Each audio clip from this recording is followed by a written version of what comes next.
Or, où commence-t-il le destin? On pense qu'il commence à notre petite vie, mais pas du tout.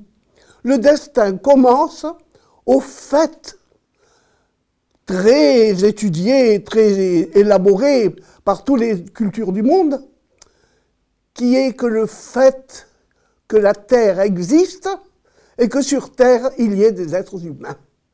Notre destin commence là. Cela veut dire qu'il commence il y a longtemps. Et que nous sommes donc prédestinés à vivre quelque chose. Parce que dans le mot destin, il y a la destination. Et la destination, c'est l'aboutissement, ce qui suppose tout un processus évolutif.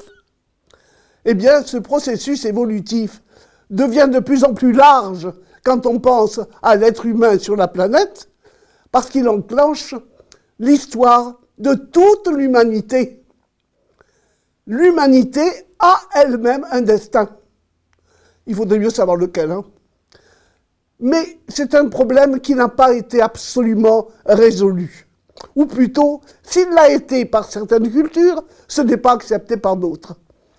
Mais le fait est, là, même les sciences le constatent, on ne peut pas faire autrement.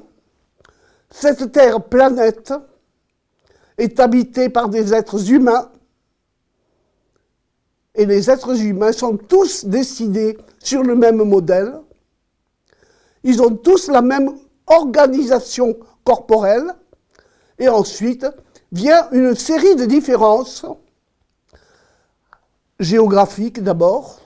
Il y a des hommes de couleur, les noirs, les jaunes, les blancs, les esquimaux, les équatoriaux, les pygmées. Et puis, à l'intérieur de ces différences, en viennent d'autres qui sont plus locales, historiques, géographiques, plus historiques. Chacun vit une aventure collective, et dans cette aventure collective, nous sommes tous des mailles du tricot. C'est-à-dire qu'il n'y a pas d'aventure collective dans laquelle nous ne soyons pas une maille essentielle, et si cette maille se défait, le tricot se déchire. Il faut donc bien penser que chacune de nos vies s'enclenche dans un système de tricotage, de tricot si vous voulez, où on ne peut pas lâcher une seule maille. C'est déjà le commencement d'un comportement que le savoir, car si on ne peut pas lâcher une maille, personne n'a le droit de tuer quelqu'un. Et ce n'est pas, le meurtre n'est pas une moralité sociale à ce degré, c'est une obligation cosmique. Personne n'a le droit de déchirer, de lacérer, de brimer, de détruire une portion du corps constitué par la vie. Ce n'est pas le commencement de la morale, c'est le commencement du réel. Le réel nous oblige à respecter cette règle.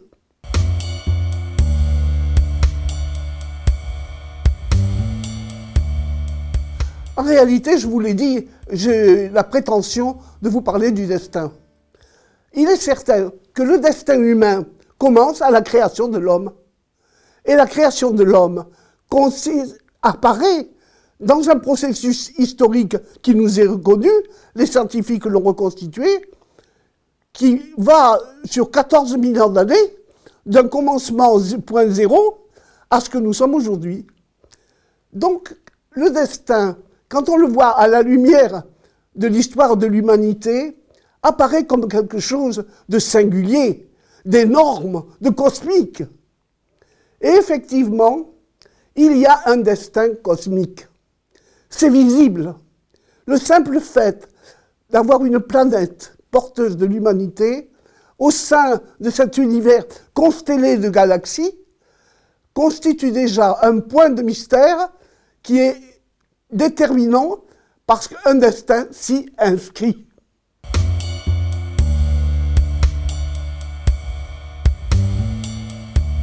Et certes, sans vouloir faire de la grande philosophie, c'est extrêmement curieux de penser que nous sommes sur Terre pour une raison pratiquement inconnue, que nous présumons être celle d'un créateur si l'on veut bien, ou que l'on veut absolument refuser si on est trop rationaliste, et que le destin commence à quelque chose de très lointain et de très haut et de très général. C'est-à-dire que nous sommes déjà déterminés dans nos destins par le fait que la création